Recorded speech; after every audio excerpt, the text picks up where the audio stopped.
Hello, everybody, and welcome back to my Destiny Thoughts series. I'm back already with another Destiny 2 video. Oh boy, I hear it already. Really, Phantom? 32 minutes and then 12 additional minutes of ranting wasn't enough? Well, actually, before you click away, listen up.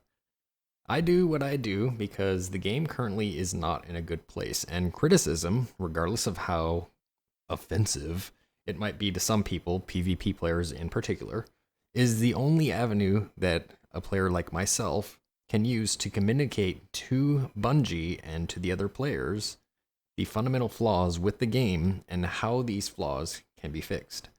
But this isn't going to be like my other videos that I've done recently. Today I actually want to talk about the big issues in Destiny 2, but actually talk about how we can fix these problems. And how we fix these problems will be done so in what I would consider small adjustment manners. And basically, this means that these kind of fixes will take a very small amount of developer input and could be accomplished in a period of about one season. These updates should also allow the game to do a 180 turn in the sense of the casualification problem that I discussed in my most recent video, and turn the game around to make things improve for the better. I will note that some of my ideas will require a much more larger time investment from the teams at Bungie to complete if they choose to do this, and I will denote these changes as such. Now, just a fair warning ahead of time, this is an exceptionally long video. I've got a lot of concept diagrams and a lot to talk about. It may overwhelm you, to say the least. I'm not going to be providing any kind of a TLDR style bullet point here because it would take away from the key points of the idea itself. And also, a lot of these ideas have things that kind of leeway and piggyback off of one another. I will provide a list of time steps here at the beginning of the video, so if you're looking for individual aspects of the game that I think need to be fixed, you can go ahead and jump to that. But again, just be aware that I reference some of these ideas across each other, so you may need to jump around from time to time if you're into that kind of thing. Otherwise, let's get right into it. First and foremost, let's talk about Armor 2.0. Now, Armor 2.0 was the big thing that released in September with Shadowkeep, and while the basis of the system had some good intentions with how the game evolved over the year, I feel it has some serious flaws that need major adjustments to put control back into the hands of the players.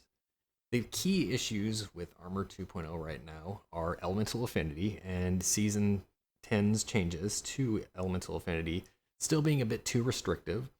Second, Armor phases out too quickly with each seasonal update having a season-specific mod slot. Again, even though changes were made to the seasonal mod slot, they're still too restrictive in this regard. Third, stats, while nice to see back on the armor, they don't really provide meaningful bonuses, and generally they are rewarded on the low end, regardless of the source. Finally, investment on gear is for the most part meaningless outside of unlocking the capability to slot in whatever mod is best in slot for a particular season.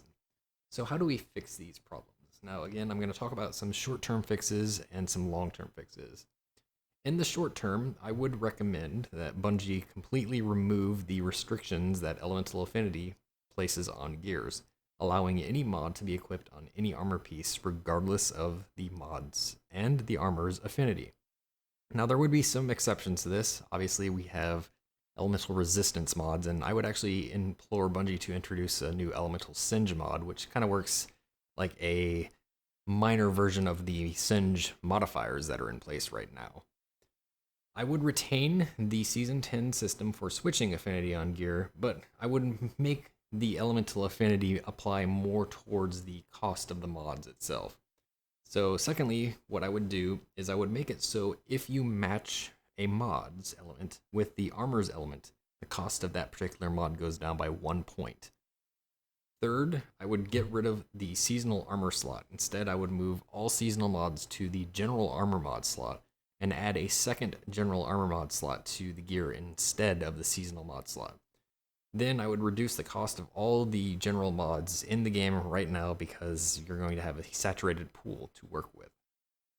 So what would we do with that extra mod slot, the seasonal mod slot? Well, I would change it to be a masterwork mod slot. So this would be something that unlocks when you fully masterwork your armor piece. The slot would include every mod available to that piece. And any mod that you put in there becomes free. So you can slot whatever mod you want in there, and it's good. My only restriction I would say is that you can't slot two of the same mods in your masterwork slot across your entire gear. So, for example, here, let's say you want to put two intellect mods on. Well, can't do that. You can have one intellect mod in a masterwork slot across your entire gear. The existing 10-point stat bonus on armor masterworking, I would say, should be removed due to the new change, and also for changes that I will recommend later. Finally, I would do away with the tier system that stat bonuses grant. Instead, I would say make each stat point affect the outgoing purpose. So right now we have 10 tiers, and 1 point is given for each 10 points on a stat.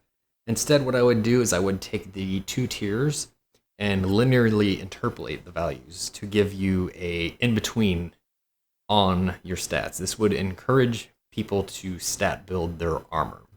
So those are mainly the short-term fixes. That's something that Bungie could do pretty easily and quickly. But let's talk about some of the longer-term fixes that armor really has right now.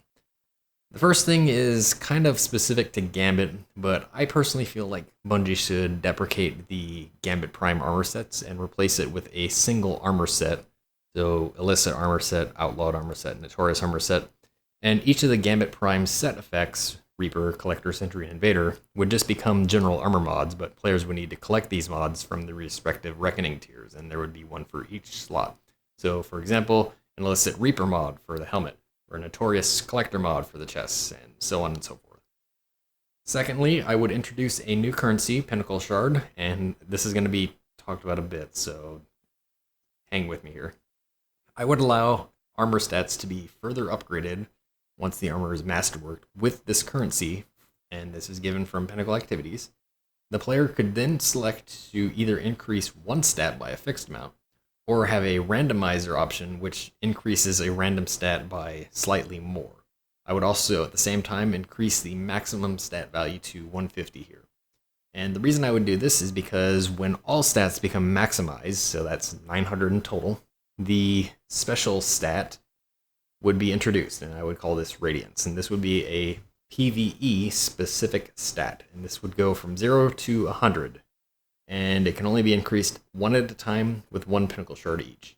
Now this stat, Radiance, would grant additional energy from Orbs of Light, and increase the effect that your Orbs of Light have on others. When you completely max this stat, your armor piece is fully masterworked. I would call this Radiant Masterworked, and I would give it a special color border to indicate that the armor piece has reached its maximum potential. So all in all, that's what I have on changes I would make to the armor system. Next up, we have weapons. And this batch of changes I'm going to propose here would target the game's weapon system. Now, by system, I'm not talking about sandbox balancing. I could spend a whole video talking about nerfs and weapons in general, but we want to target more so the underlying system here. Now, while the game's shooting mechanics are outstanding, I feel like the arsenal of our Guardians have become quite monotonous in nature. Weapons are broken into overarching subtypes of classes, and the only differences are aesthetic and perks, a majority of which people find useless. The game's weapons are in need of a major facelift in order to address what I would consider the following 5 issues. First, most of the weapon perks in the game are useless to the point of shard on find. Second, masterworking while providing slight tuning to the weapon does not do much other than provide kill counters and orbs on kill. Third, weapon mods are very limited and they don't really do much, and in many cases do little to change the performance of the weapon itself. Fourth, if you get 2 of the same weapon, it does nothing other than provide a potential for switching to a newer found weapon with different perks. And fifth, random rolled weapons cannot be reclaimed from collections, still to this date. I should also note that this video is not going to discuss Pinnacle or Ritual weapons, although my feelings on those have been discussed in the past, and they are well known. Again, if you didn't follow those, I basically think that Pinnacle weapons should come back, but they should remain specialized like the Season 7 weapons were. Unlike armor system in the game right now, I feel like weapons would take a lot more work to get into a better place, as right now the only real uniqueness of weapons comes from exotics. Legendaries don't really provide anything outside of being one and the same here and there. So how do we fix this problem? So again, short-term, long-term changes here. Now, weapons are going to require a lot more of a long-term impact here, but there are a couple of short-term changes that Bungie could do here. So first, I would deprecate and redo anything that is deemed underperforming or underutilized in regards to perks.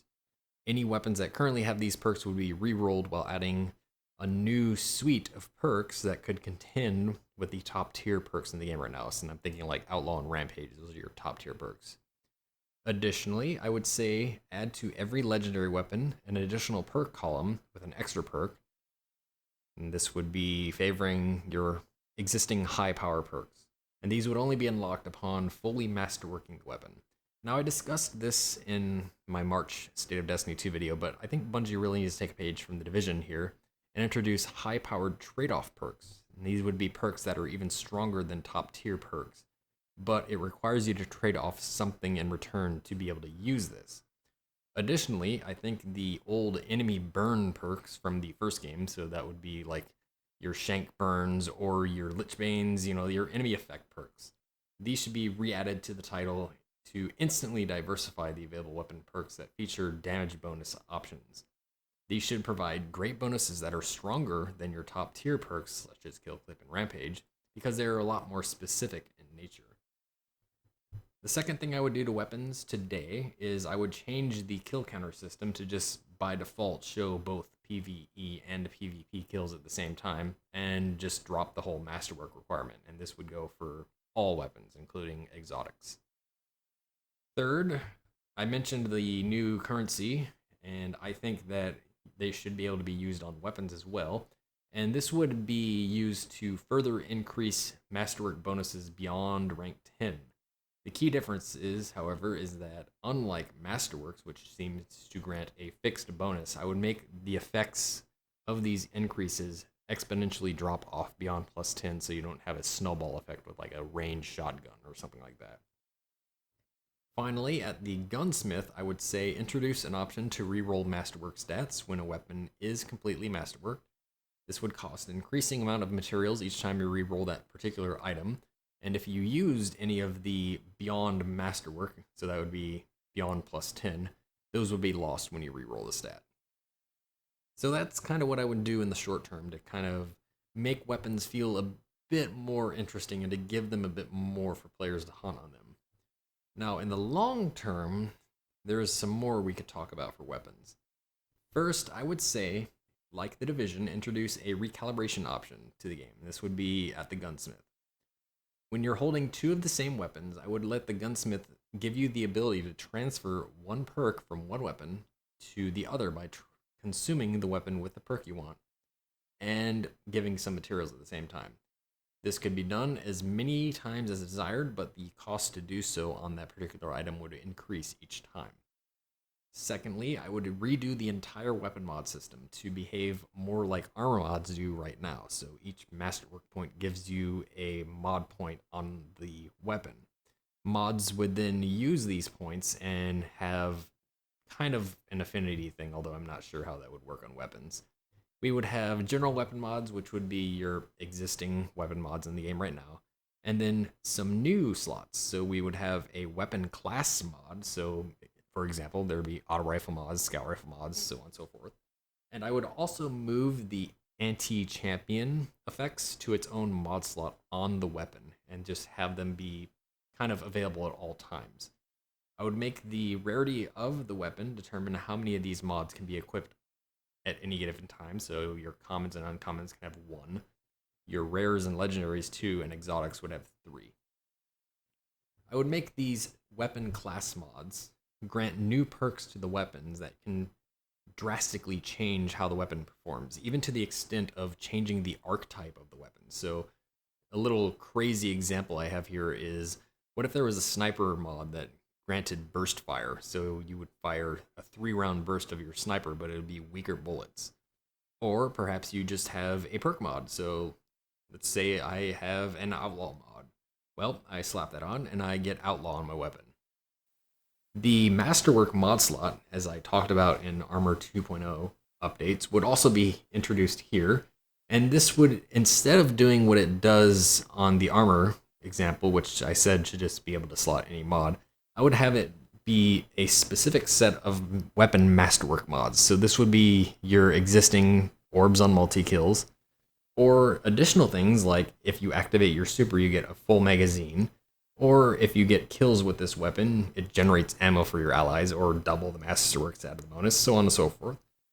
Just some ideas to throw around here.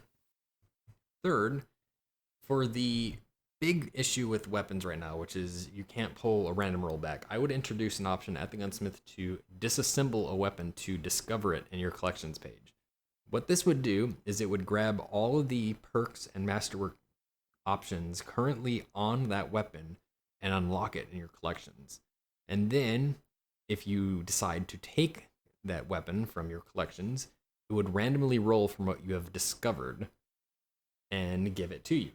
Now, to make sure that we're not using the collections tab to just farm god rolls, I would make the ability to do this be restricted on time. So something like 6 hour delay to once a day kind of a deal. So just make it so you have to wait before you can pull another one out. So you can't just farm a god roll based on that. So all in all, weapons kind of in a good place right now, but in need of some changes, and those are the things that I feel like could really help with that problem. Next up, we're going to talk about the Pinnacle Rewards system in the game. So in the State of Destiny 2 video I published at the end of December, I presented an idea for a targeted loot system to address the problem of RNG on Pinnacle Reward drops. And here's the image to kind of refresh some of your memories.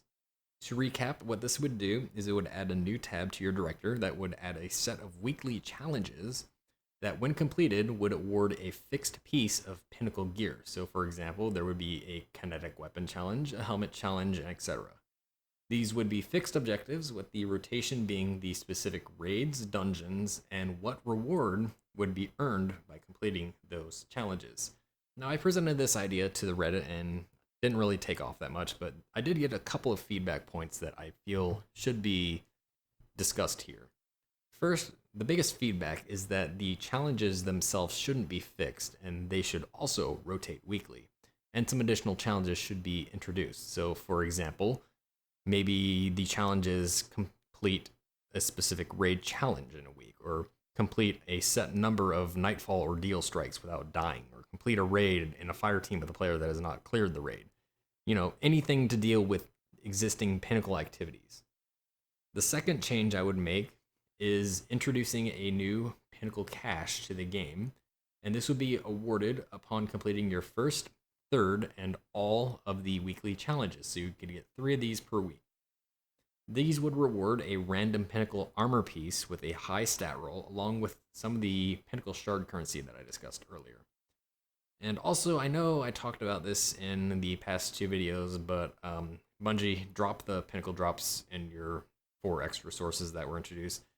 I believe I saw a post on the Reddit saying that that was a temporary thing that Bungie did for this season, but if you're considering keeping it, don't. Just drop it. We only want Pinnacle rewards coming from Pinnacle activities. I already demonstrated in my April update video why having them remain is a bad idea. Next up, let's talk about the existing content in Destiny 2. So this is your Year 1 and Year 2 content. And I'd like to talk about the wide scale of existing activities that, for all purposes, currently pushed aside to unrelevant points in favor of keeping the current content at the forefront. Now, given the limited amount of content development we are seeing coming out of Bungie currently, I feel like putting a majority of the game on the back burner is something that's not very wise. I think that by allowing the existing content to retain some level of relevance means that there's more for players to engage with on a day-to-day basis in the game. So here are my suggestions for keeping the content relevant. So, first and foremost, from the beginning of a season perspective, let's talk about how power level changes. Now, this was written back in season 9, so this was assuming the whole plus 10 thing, but as we saw with season 10, that kind of changed drastically, so I'm unsure how much of this remains relevant.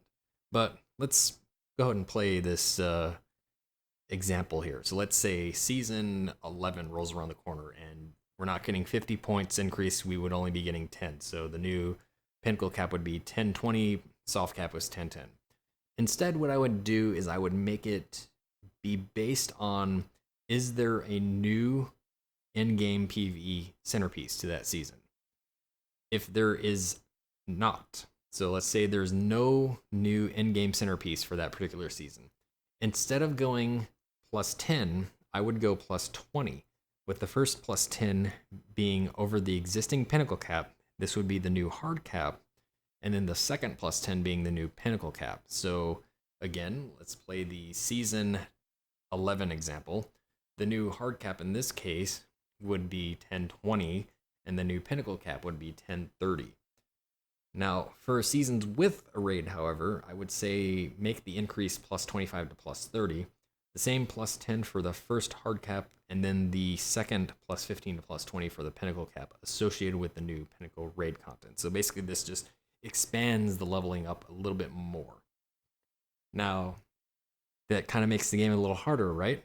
Well, this is where we have to bring in all the old content back. So let's make a lot of this relevant again. I would say update key pieces of existing content to drop gear up to the hard cap levels.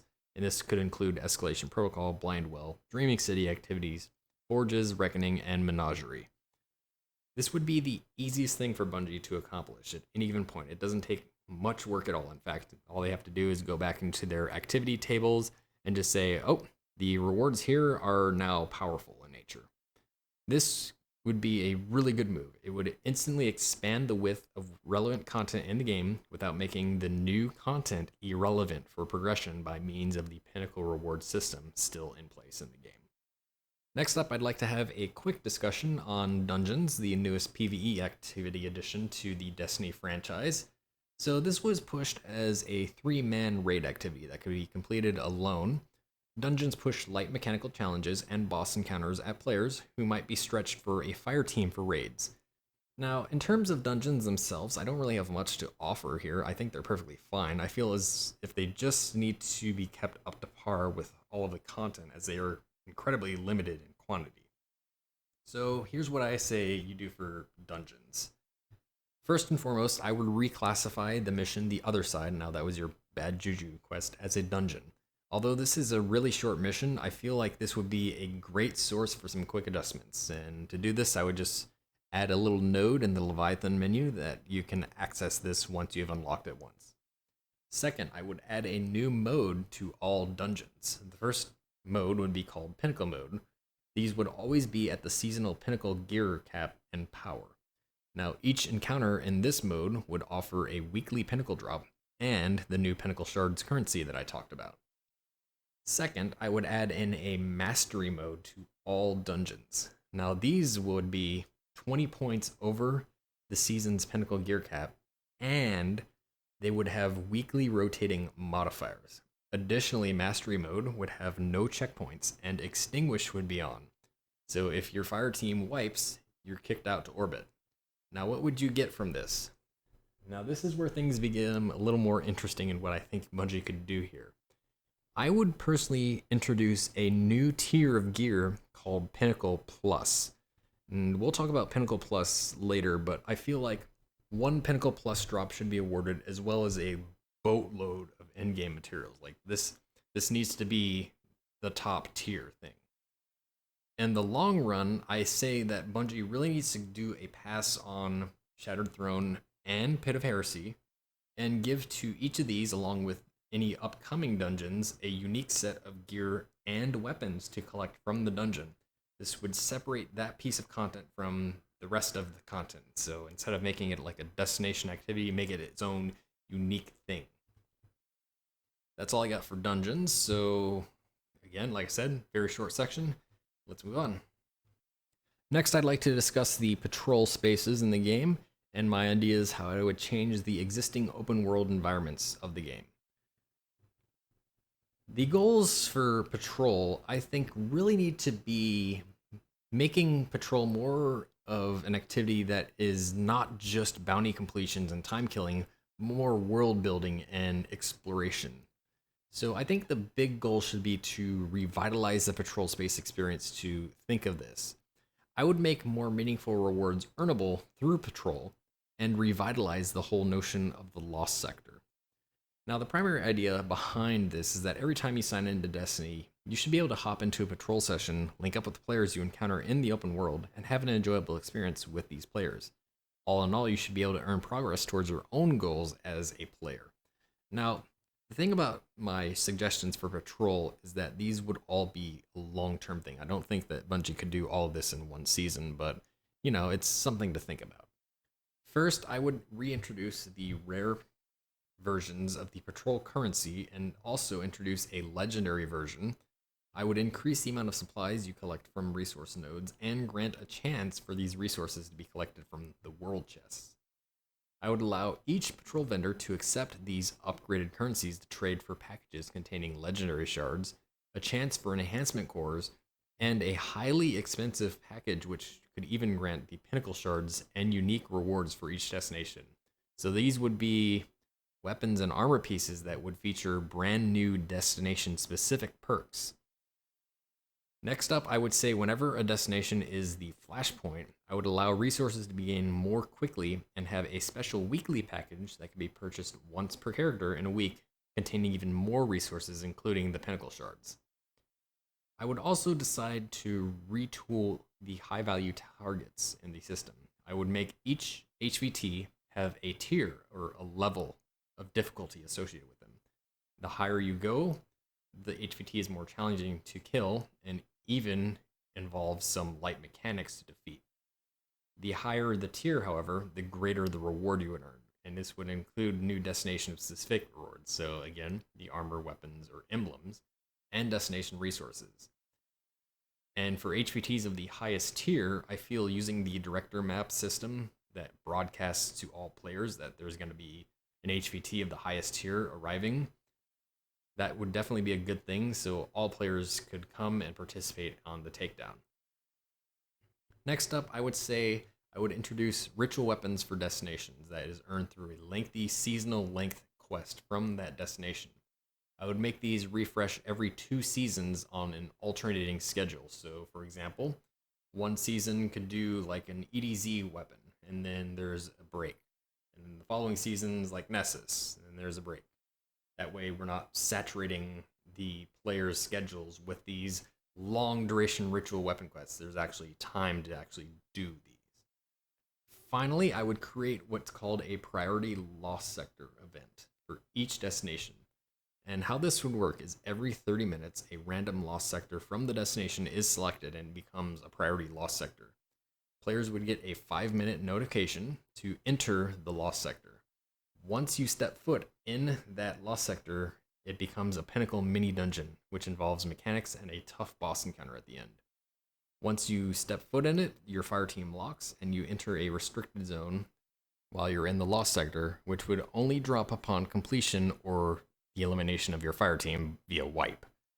The difficulty of this activity would scale to the size of your fire team.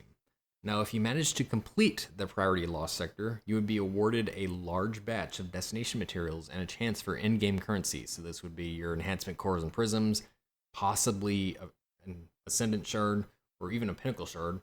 Additionally, I would make it so you could even make the chest at the end have a drop chance for some of the game's rare items or exotics if you really want.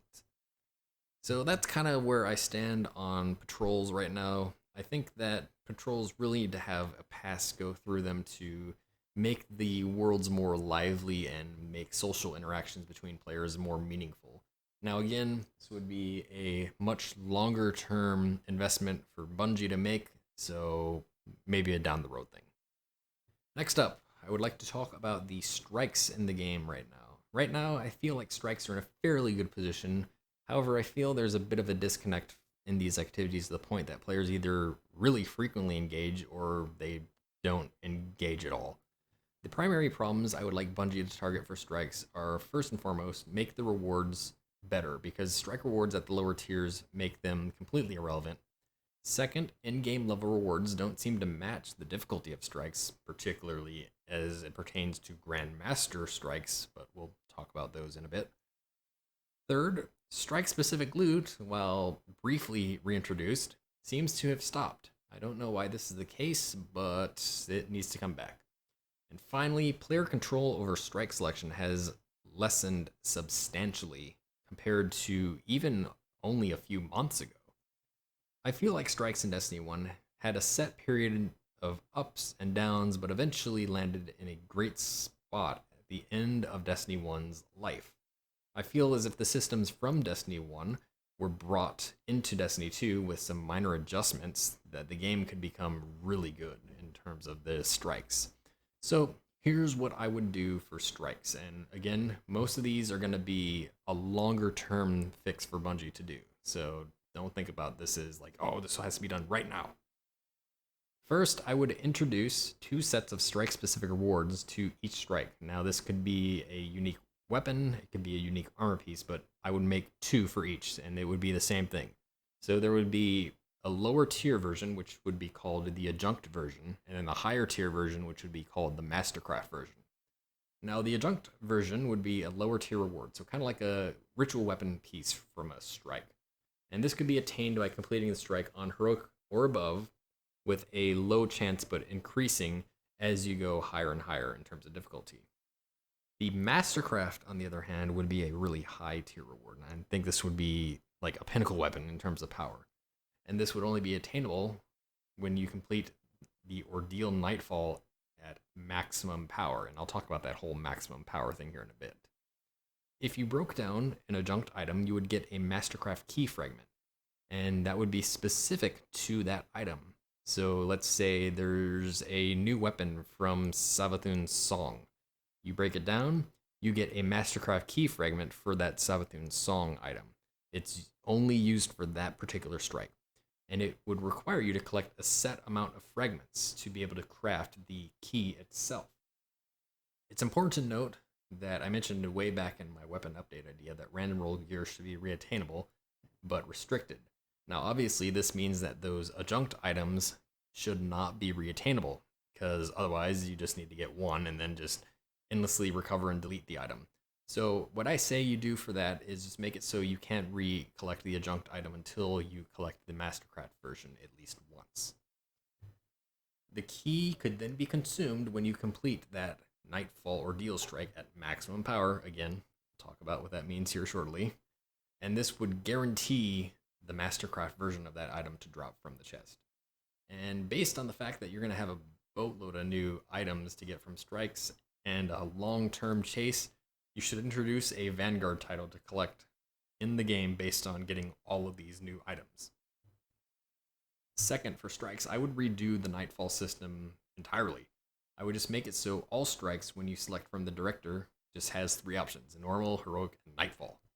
This is mainly to be able to get players to get the strike-specific rewards that they are looking for whenever they want to go for them.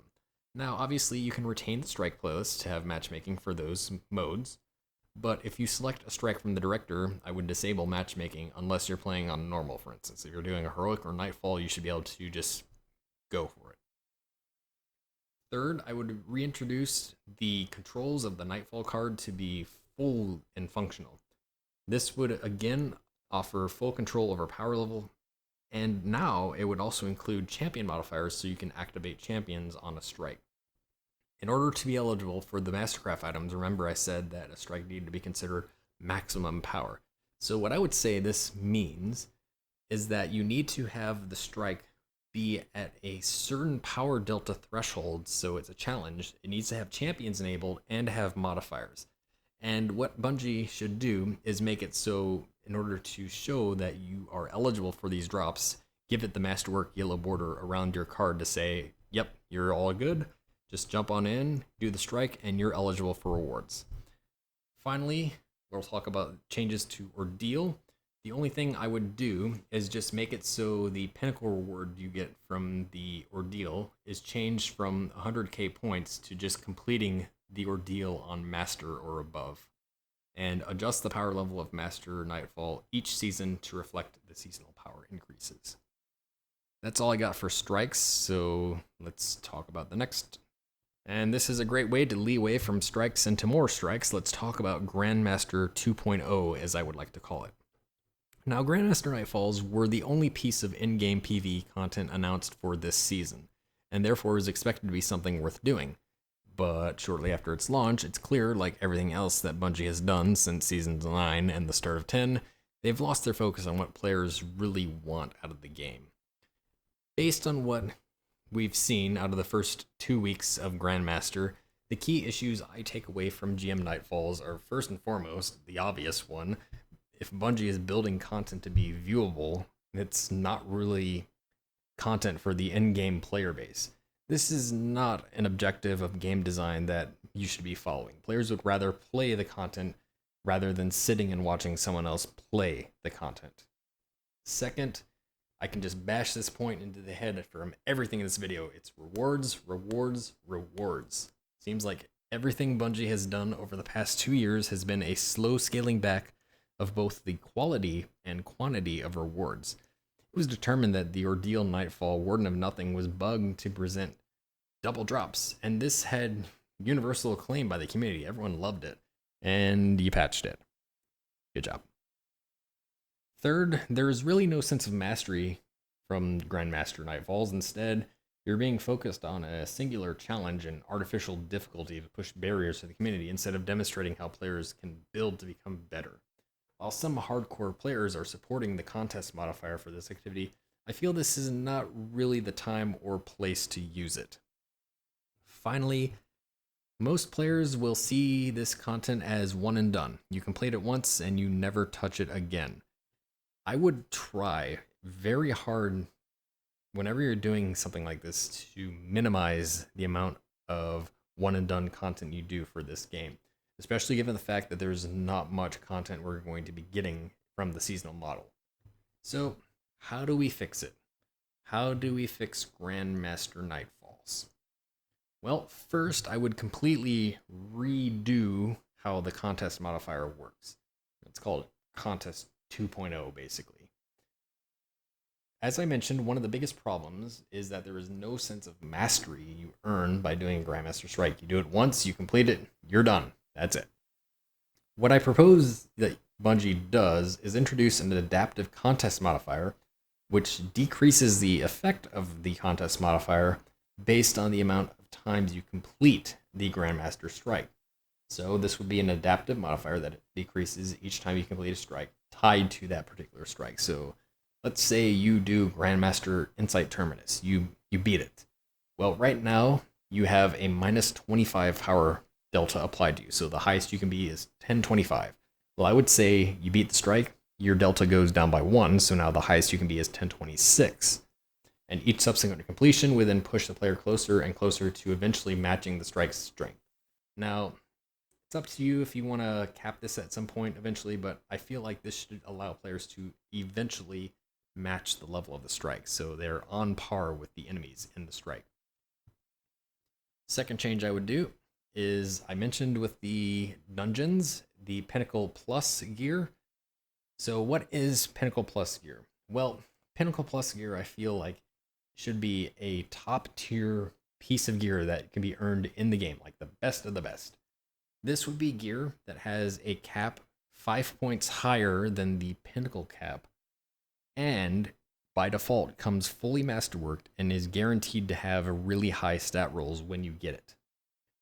Each time you complete a Grandmaster Strike, you would get in-game materials guaranteed, and that would include the Pinnacle shards. So instead of giving it a chance to give you some shards, it should be guaranteed shards, guaranteed prisms, just guaranteed everything. Now, obviously, the Pinnacle Plus thing would be a once-a-week kind of deal, so you don't break the progression system in the game, but, just make it worth doing. For the future, we had the whole adjunct Mastercraft items. I would make it so if you do the Grandmaster, you either just straight up guarantees the Mastercraft item to drop, or guarantee key fragments, depending on if you would like players to have more replayability. Additionally, I feel like having Sherpas brought to the forefront of the game can really help to expand the in-game player base. So I feel like when you carry a player through their first Grandmaster Nightfall, that should be shown as a metric on the Strike's emblem. Also, it should reward you with more materials or more rewards for doing that, such that in-game players are more enticed to remain active in the content and slowly bolster the active player base. Finally, Grandmasters should be exceptionally rewarding to the point where players will actually want to continue to engage with the content all in all, instead of it just being a one and done kind of deal like you're making this content right now. So that's what I have on Grandmaster Strikes and how I would fix them. Next up, let's talk about raids in Destiny 2. Now, I could spend an entire video talking about raids. I've made numerous points on the topic of Pinnacle in-game activity of Destiny in the past, so I won't really spend too much time on the aspects I've already mentioned in the past. The big issues with raids right now is that many players do not engage, either due to raid anxiety, elitism of players, or just lackluster reward structures of the raids themselves. So how do we solve this problem? Well, you have to approach the problem by realizing what the problem is in the first place. So first, there's the issue of raid rewards being not really meaningful, as in they don't really offer anything unique. Second, there's still a whole issue of weekly lockouts on raid drops, which basically tanks engagement with raids over time. Third, raid RNG. It's still very bad, Bungie. Nobody likes 4 energy weapons from Garden of Salvation. Just say. Fourth, getting groups can be a real challenge, and first-time raiders can feel excluded completely because of the LFG requirements that you hear about all the time.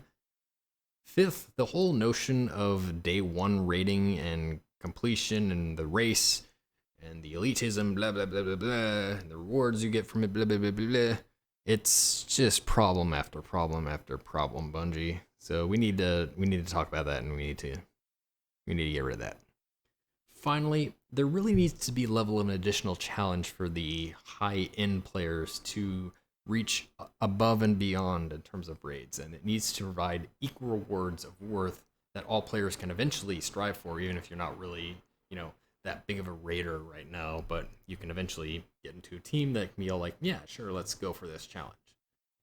Now, I know right away people will look at my 6 points there, and some of you, looking at you streamers, will give me sharp jabs on that, like, oh no, we can't do that. While others of you would be jumping up in joy and cheering. Now, this is important feedback regardless.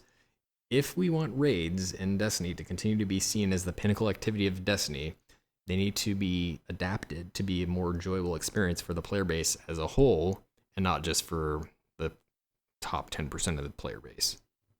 So, how do we fix it? Let's talk about changes I would do to raids. Now, again, a lot of these will be future changes because, well, we've seen the history of raids in Destiny. They're released, and then Bungie's like, okay, it's out, we're good, and then don't change it.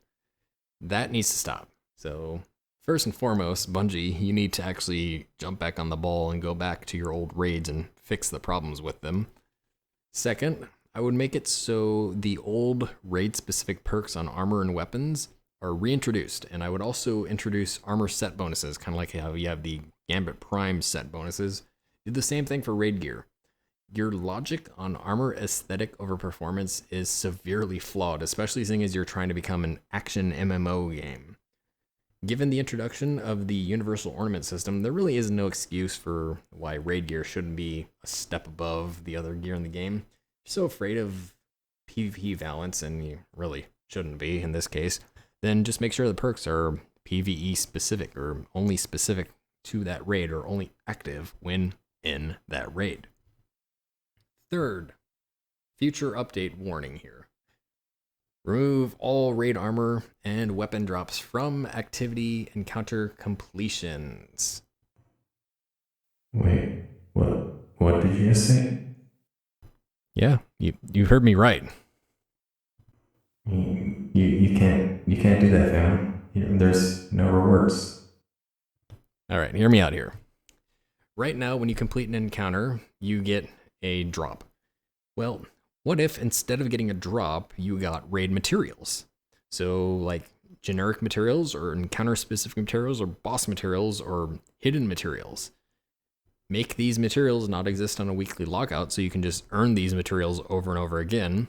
And then inside the raid itself, you hide blueprints for each weapon and armor piece and add a quest for all of the raid exotics.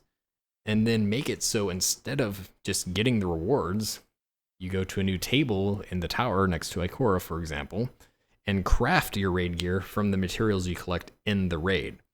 Remember the old notion back when Luke Smith was talking about the Taken King? I want to wear his crown like a helmet. Like, put his head on me. Well, what if we actually do this? Like, we go and earn the materials and then we make our gear. This, in turn, would make it so players are much more enticed to actually go out and explore the raids, so see the environment that you've created, and then craft their raid gear. And then you can make it so the first set number of pieces in a week would be at Pinnacle Power, while subsequent crafts would be at hard cap levels. For the short term until this is added, however, I would just make it so repeatable loot drops are introduced to raids, just disable the weekly lockouts, just make it so the first drop of each encounter is Pinnacle, and then subsequent drops are just at the hard cap level. Next, on the future update notion, I would introduce an in-game fireteam board at the tower to find groups for raiding in-game. You could set this up very similarly to the Xbox LFG system. I would highly recommend integrating this with the Bungie.net looking for group forms tab to allow ease of use through existing avenues. Next up, in terms of helping new players, I would introduce a new currency called a Shard of Purified Darkness to the game. And this is given to every member of a fire team when you complete the raid with at least one player that has not completed the raid activity in the past. And this does not apply to fire teams getting their first ever clear. This is meant to be a Sherpa reward. You could then take this shard back to the tower, to your raid crafting table, and upgrade your table with this shard. And what this would do is it would allow you to craft additional Pinnacle power pieces each week, or it can upgrade your table itself such that the armor and weapons that come out of it have higher base stats. And I would make it so each time you upgrade the table, the cost gets higher and higher each time, so you are encouraged to keep participating in this type of play. I would also introduce a new emblem and stat counters to go with it. First, to show the player's raid table level, and second, the number of shards a player has earned to basically serve as an effective total number of players I have Sherpa'd through a raid emblem. I would get rid of the Day 1 raid emblem, the 24-hour clear emblem from every future raid. We do not need this level of elitism in the game, Bungie. Instead, I would change your whole world's first race and Day 1 rating to a new set of rules. First, contest modifier can be enabled at the launch of a raid. This would remain active until the first verified completion of the raid. Once that is verified, contest is disabled globally. World's first team is granted a unique contest emblem with unique coloration or background. Teams that are currently in the raid will still retain the contest modifier. Contest will then become an optional challenge that players can enable at any time through a system I'm going to talk about in a bit. And when you complete contest mode, you will unlock the contest emblem. Perhaps you could tie in contest mode completion to each raid title as well. For existing raids, you could have this contest mode be a thing you can do again, but the existing Day 1 emblems would not be touched. Just make a new variant of the contest mode emblems, like a recoloration or such, and then make the contest mode awards them. All in all, that would help to solve a lot of the elitism problems and problems of people who just can't participate in the Day 1 raid to begin with. Next up, I would introduce to every raid a Pinnacle mode. So kind of like how we had the Pinnacle mode in the dungeon, let's do one for the raid as well. This will behave like the existing raids and normal. The only change would be the power level would be at the season's maximum power level from Pinnacle armor, not the seasonal artifact. So just this the Pinnacle armor cap. When you complete encounters in this mode, your material drops, assuming you do the material system, would be increased. You would have an increased chance for the rare materials, and there would be no checkpoints in Pinnacle mode, so it's just a one and done kind of deal. So how would this be useful, and how do we tie in that contest thing I was talking about? Well, that's where the brand new raid challenge card comes into play. So you would pick this up from Ikora. Ikora would effectively become the new raid vendor in the tower. This challenge card would have tabs for each raid that are unlocked upon the first clear of that specific raid. The challenge card allows players to add in optional modifiers and power level deltas, similar to how the Nightfall challenge card works. These are only active in the Pinnacle mode of a raid, and each modifier would have a challenge score associated with it. Increasing the challenge score progresses towards reward tiers, which, just like it sounds, provide increased rewards. And this could be as simple as special emblem variants, special raid mods, special blueprints, curated weapons, curated armor pieces, so on and so forth. Additionally, completing a challenge tier encounter should reward additional raid materials. If you do that, again, higher chance for the rare materials, or just for the existing system, extra Pinnacle drops. The raid card should also have that minimum challenge level, at which point the card gets the Masterwork Gold border. If you do this, so your raid is at a maximum power level, see where I'm going here? You should award Pinnacle Plus gear from the raid. So just put it on par with the changes to Grandmaster Nightfalls. So all in all, we're just giving players more control over the high-end difficulties and making the experience much more rewarding altogether. So that's what I've got on raids. So let's shift into a whole different part of the game.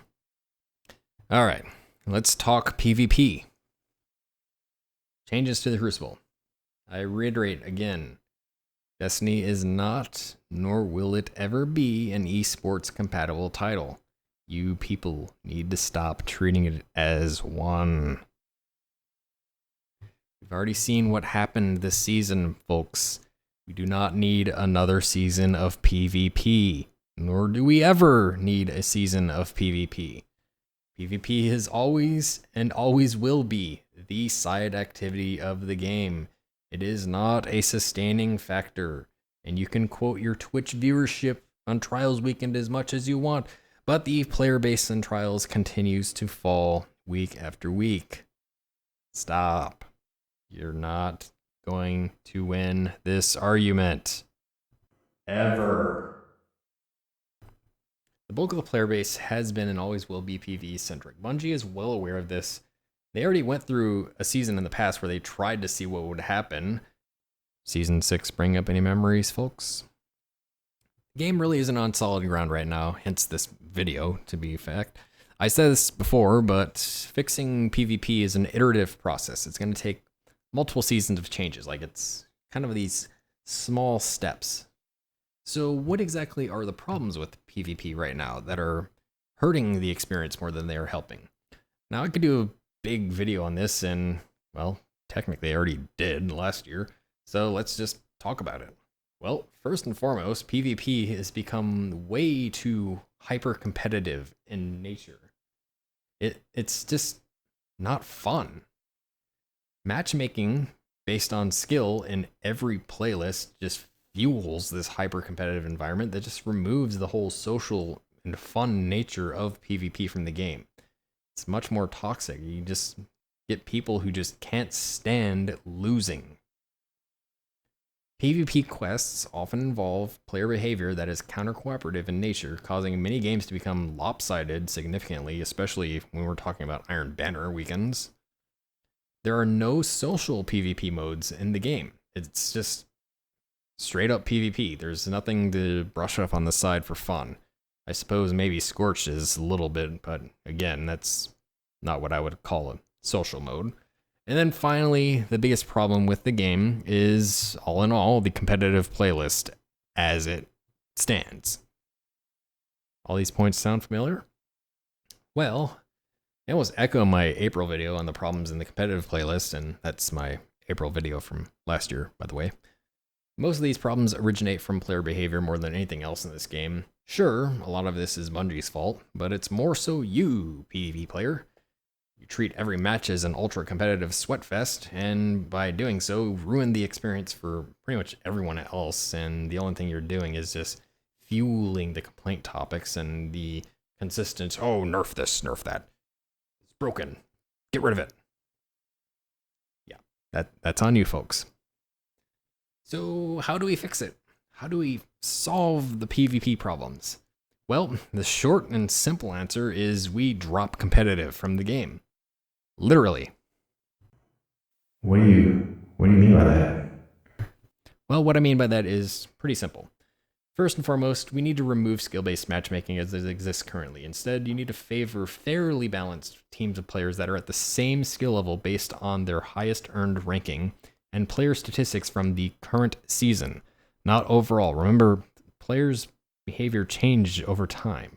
You need to get a snapshot more so on the short term instead of this long-term metric that just says, well, this player should be at X level, and then, you actually catch them in a pretty bad time and they're not really having a good time in PvP anymore.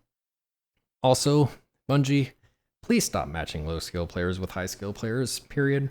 All players in the game should be at the same skill level, not some smorgasbord of skill metrics that's trying to equalize some equation of values between the two teams. That's just not going to work. Second, you need to favor matching based on team sizes. You should not match up fully grouped teams with solo players outside of social modes ever. Just don't do it, Bungie. Speaking of social modes, add in numerous social modes to the game. Mix up the whole PvP experience. So what do I mean by that? Well, Bungie, you are the master of game modes with Halo. Bring back Infection, bring back King of the Hill, bring back those unique experiences, oddball, something to spice things up, to offer a more unique and fun experience, which becomes more of an inviting message to all players of, come try out this Crucible thing.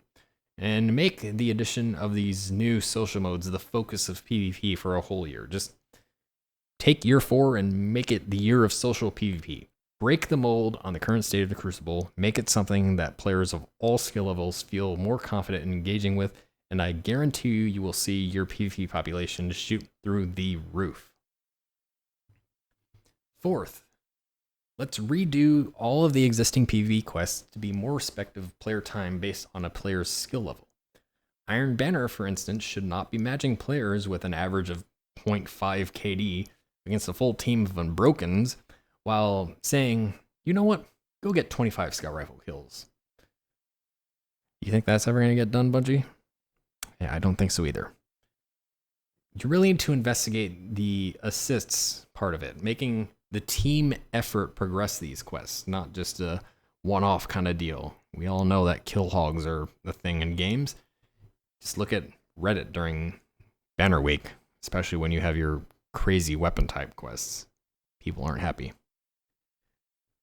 Next up, competitive, the game mode this time, not just competitive as a general sense. But in terms of competitive, why don't we just get rid of it from the game? Instead, just make glory earnable across all Crucible modes.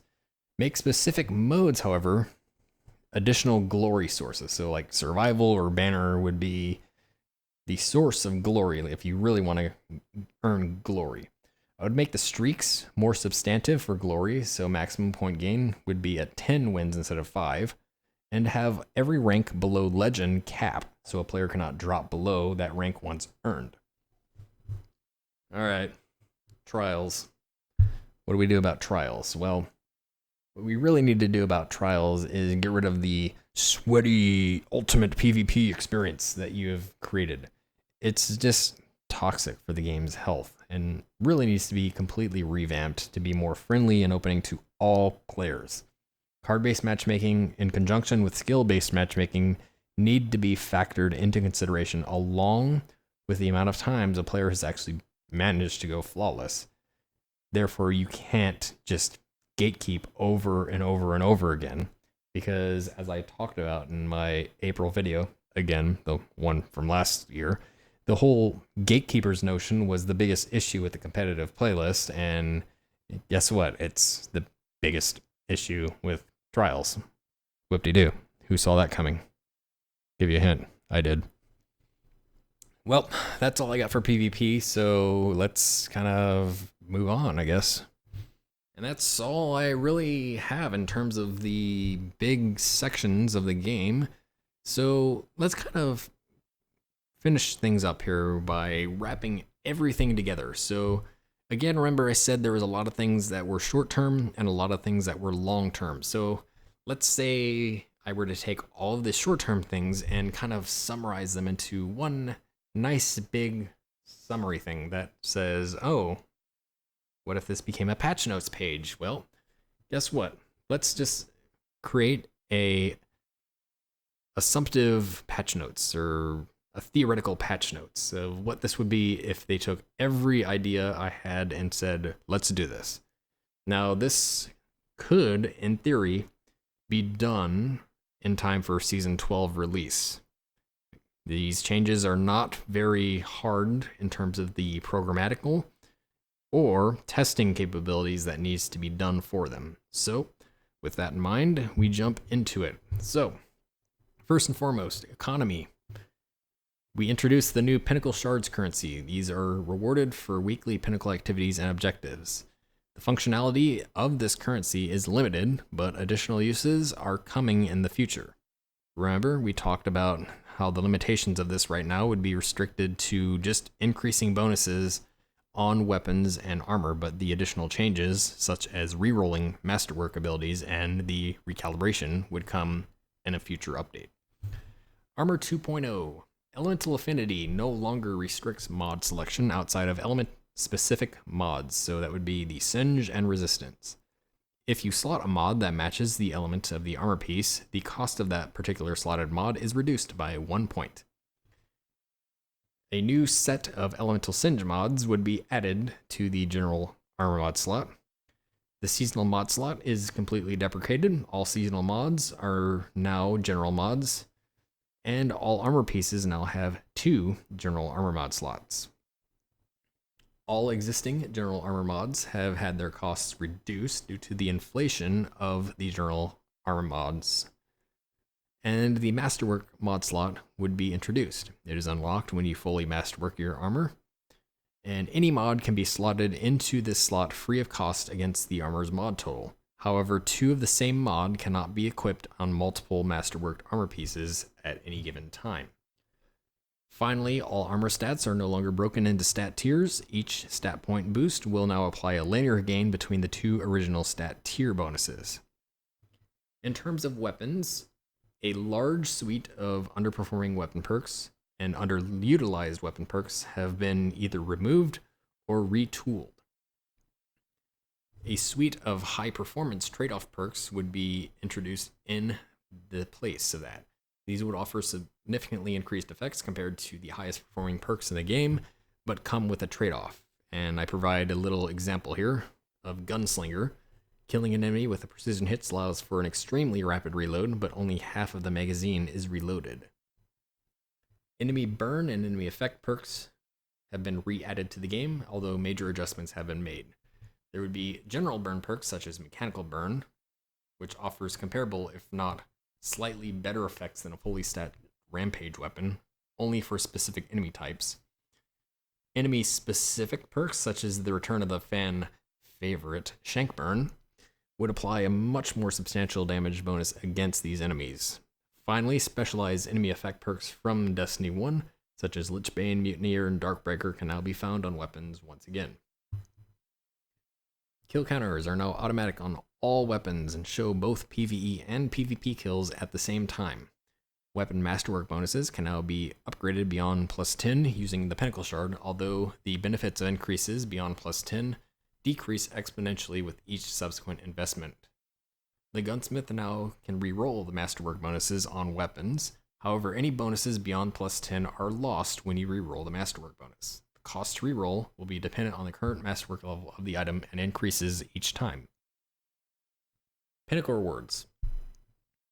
Introduce the new Pinnacle Plus gear rewards to the game. Each season, Pinnacle Plus gear reaches 5 points over the Pinnacle cap. An example for Season 10 is shown here. Pinnacle Plus gear is only awarded from in-game high difficulty PvE sources. These pieces are always fully masterworked and have high base stat rolls. Introduced a weekly targeted Pinnacle loot system in the game. In the Director, there is a new tab for Pinnacle loot targeting. Each gear slot offers a weekly reward. Each reward will be locked behind a specific weekly rotating challenge tied to the activity from which the reward originates. Completing the challenge will award the listed item as a Pinnacle drop. Additionally, earning 1, 3, and all Pinnacle drops will reward you with a Pinnacle cache, containing a random high stat rolled Pinnacle gear piece and Pinnacle shards. Removed weekly Strike, Crucible, Gambit, and Clan challenges from the game. As a note, it is important for the community to see power gear level as a progression metric, and Pinnacle progression is meant as a reward for completing Pinnacle activities in the game. Pinnacle targeting system may occasionally offer some options for non-Pinnacle activities, but for consistent drops, players will need to engage with Pinnacle activities to earn Pinnacle gear. In terms of power and progression, existing Legacy Destiny 2 content would be brought forward. Tier 1 powerful weekly rewards would be earned from Escalation Protocol, Blind Well, Dreaming City Weekly Mission Ascendant Challenge, and the weekly Spider High Priority Bounty. For a Tier 2 powerful, that would be your annual pass content, so Black Armory, Reckoning, and Menagerie. And Tier 3 powerfuls would be from Heroic Menagerie, Shattered Throne, and the Other Side, which again, that's the Bad Juju mission.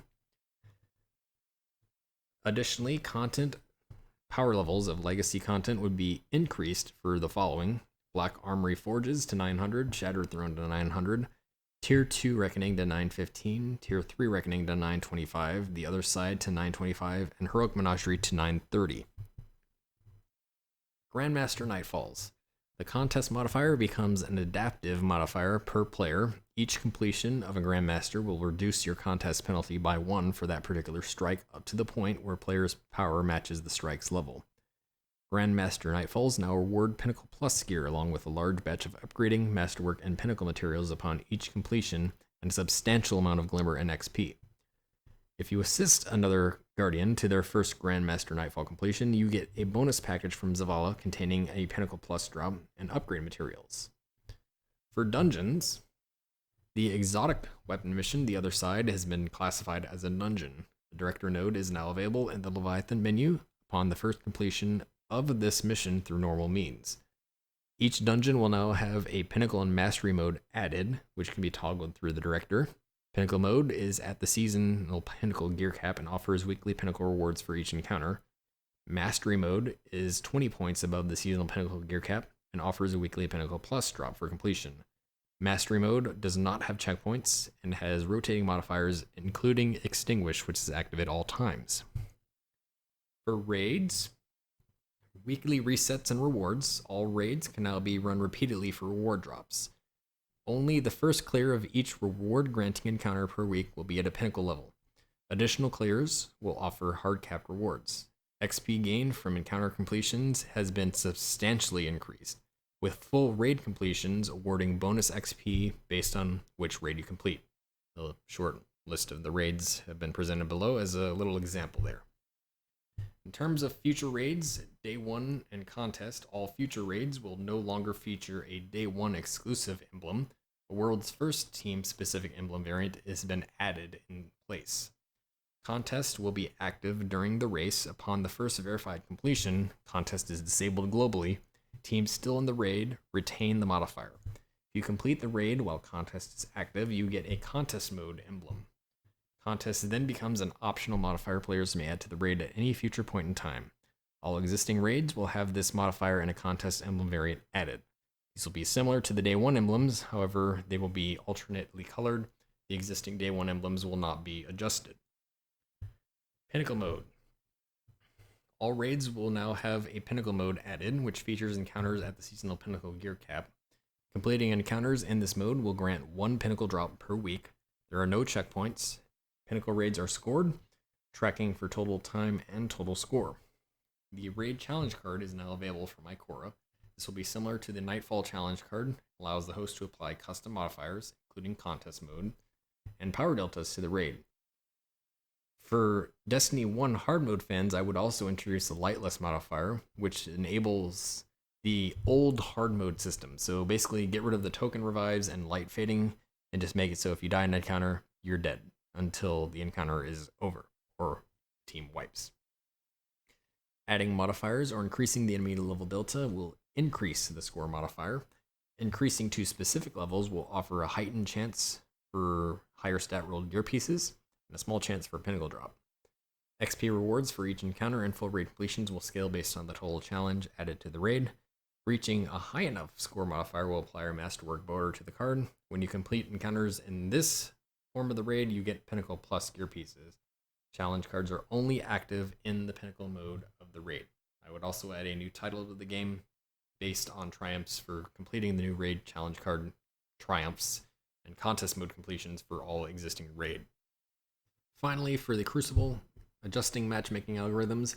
Matching is now determined on season by season skill level changes. Only the previous season will apply a baseline for the start of a current season. Players should now expect to see a much tighter skill range in matches instead of wide ranges on both ends of the spectrum.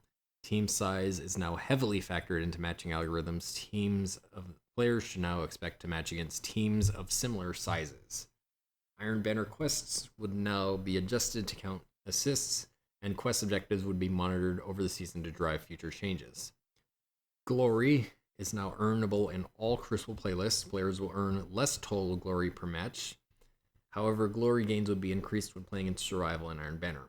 All glory ranks and sub-ranks are now floored, and the maximum glory streak bonus is increased to 10 from 5. Earning glory at a 10 win streak is now approximately equivalent to that of what a 5 win streak would currently allow. For trials, the card-based system now becomes a point-based system. Points cannot be reset. Each win grants 2 points, each loss removes 2 points. Consecutive wins will add 1 point additionally to the win bonus. So 2 wins gives 3 points, 3 wins gives 4 points, so on and so forth. If you lose, you remove your consecutive win bonus. You now earn rewards at point thresholds. So there are 3 tiers and a lighthouse entry requirement. Tier 1 is earned at 7, Tier 2 at 15, Tier 3 at 25, and Lighthouse access is granted at 30. A weekly special reward package can be earned through 7 consecutive match wins, and the UI indicator on the Crucible tab will now light up around the little Trials of Osiris emblem to show your progress towards the 7 wins. Matchmaking is adjusted based on skill-based matchmaking and also point-based matchmaking for the highest point on your team. So 3 members of your team find the player with the highest point on their card, and that's the number that goes into your matchmaking. Token gains would therefore be adjusted based on how many points are currently on your card. Oh boy, we did it, folks. We reached the end of the video. That was one heck of a mouthful, but I really hope this demonstrates how some simple changes to some of the game's fundamental systems could significantly enhance the metagame behind the game itself and improve the in-game activities to be much more enticing. To kind of wrap things up, changing the game to be much more RPG in nature, introducing enhancements to the game's loot to allow more player investment and make that investment matter more will really drive the experience to be much more enjoyable. Additionally, enhancing the in-place activities with changes that encourage replayability and interaction with other players would really help to tone down many of the complaints that players have been having with this game. I really hope that this gets to the right place and that conversations can fine-tune these ideas further and perhaps eventually get them included into the game itself, or if not that, at least show players in the community how some small changes can make a really big difference. If you've stuck around for this marathon of a video, I really thank you for that support. I know this was probably the longest video I've ever done, and it was full of so many talking points, and I really hope this was informative and kind of drives home the point that, you know, there's a lot of enthusiasm behind this game and a lot of player interest to see this game succeed further in the future. So again, thanks for tuning in. I'll see everyone in the next video. Farewell.